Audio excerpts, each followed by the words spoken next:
Hello, it's Roberta here, and today we are going to discuss about how to attract our ideal clients. I am your abundance manifestation coach.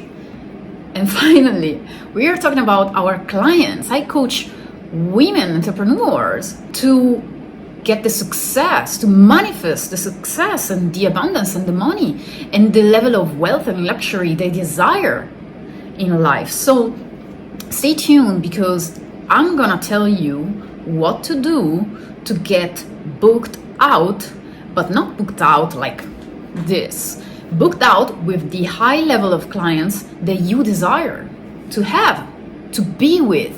Because, maybe you've been working with people, maybe they are good, they're great people, yes, sure, educated, well behaved. Of course, that's the minimal level recommended, required to work with me and with us, right? We're talking together here. We're gonna get very real about this. And so what happens is that we know they're great people with their own level of consciousness, with their own obstacles, with their own pain points, but also strong points, right? If you are a coach, for example, as well, or if you are a person that just gives services to people and you're working with your clients one-on-one, for example, or in groups, you know that sometimes you can feel that person that you are working with, it's like a match, but not so strongly. Like you don't feel, let's say, maybe 100% or 120% excited to work with. And so maybe you know that certain situations you can handle them, but they're not the ideal situations for you. It's like there is always some type of signal, red flag, that this other client is giving you, but you feel maybe sorry because you want to help, you want to work with the client. You just have this call. If you are like me, you have a vision, you are ambitious, you have this call to help other people, support other people to reach their goals. When you give the maximum and you overgive, maybe you're going to be completely depleted, as you might have experienced. If you're like me, you have experienced it. So the key here is to get real to the basics of manifestations, of manifesting. Your clients are the reflection of your beliefs, your energy, what you assume that they are or how they are going to behave. And so for the law of assumption, it is very important that you check your assumptions about them. And that's the first, let's say, advice that I give to you. If you find that your relationship with your clients is not satisfying, and the job that you're doing with them, the project that you're working with them, it's not satisfying 100% or more, it's because probably you have been holding assumptions about your clients that are not useful to you. Okay, there are many points that you have to check if you feel like these relationships are not proper. What you can do is first ask yourself, am I holding bad assumptions about my clients? Am I holding bad assumptions about my clients? Because this is the number one. If you have been noticing that in your mental diet, when you speak about your clients or when you speak about yourself in relation to your clients as well, what you expect them to do or be or behave, you of course are going to influence them, because they are literally a reflection of your assumptions. So for the law of assumption, whatever you assume to be true, it is gonna be true. It is becoming true, especially when you think about that thing in a very constant way. If you're always assuming bad things about them, guess what?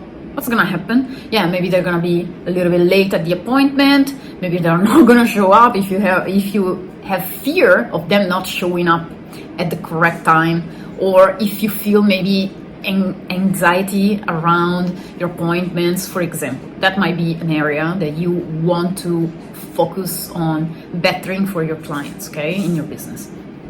But then maybe there is another issue.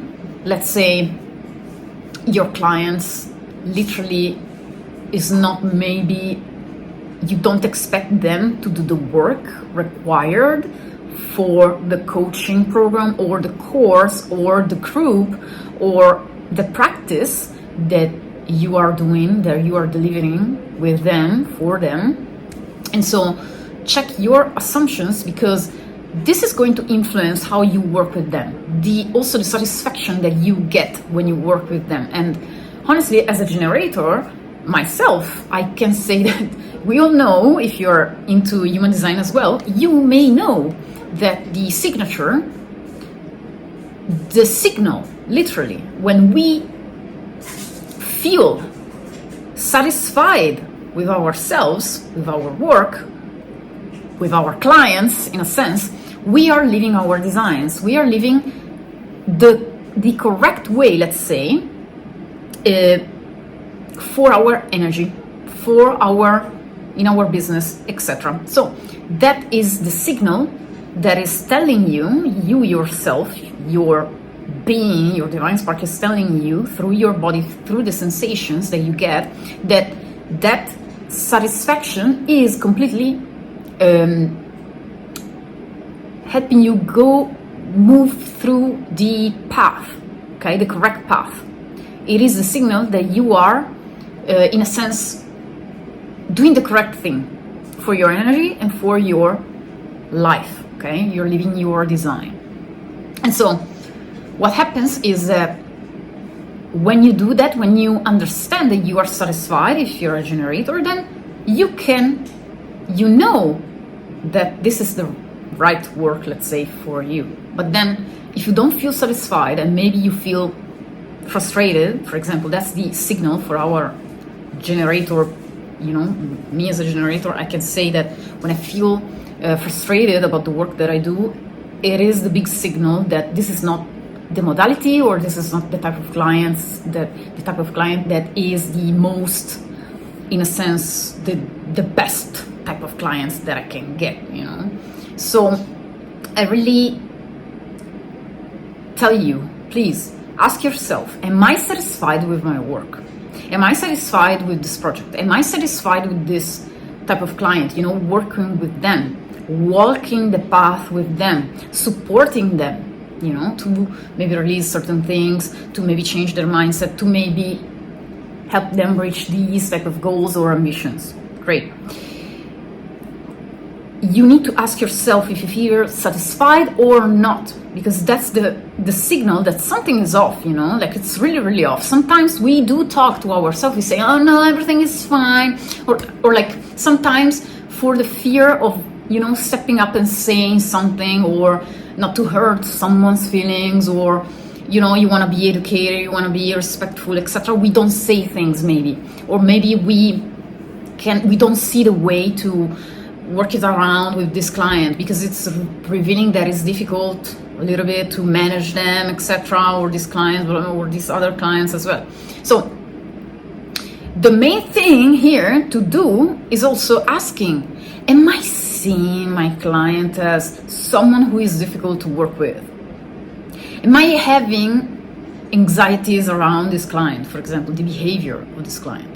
Well, one thing is that usually and I talk from experience, when you are dealing with difficult clients, it might be that you have an assumption about them, or more assumptions about them that are not useful for you, for the type of work that you are doing with them. They are not useful maybe for them, but also it may be that you are attracting them, reflecting them in your reality, because we are literally reflecting our reality from inside out like a projector. It may be the case that you at first attracted this client into your life because this client is going to show you, is gonna go, it is showing you certain things. It's a messenger of what is being blocking you, or what you see as difficult, or what you see as complicated, or what you see as kind of hard to manage, or what you see as just maybe a limiting belief about money, or just, you know, a limiting belief about how your abilities maybe. The next thing that you can ask, and that's the, you know, last question, I think it's the fourth question, is what are the fears, the mental anxieties that come to me in relation to my clients?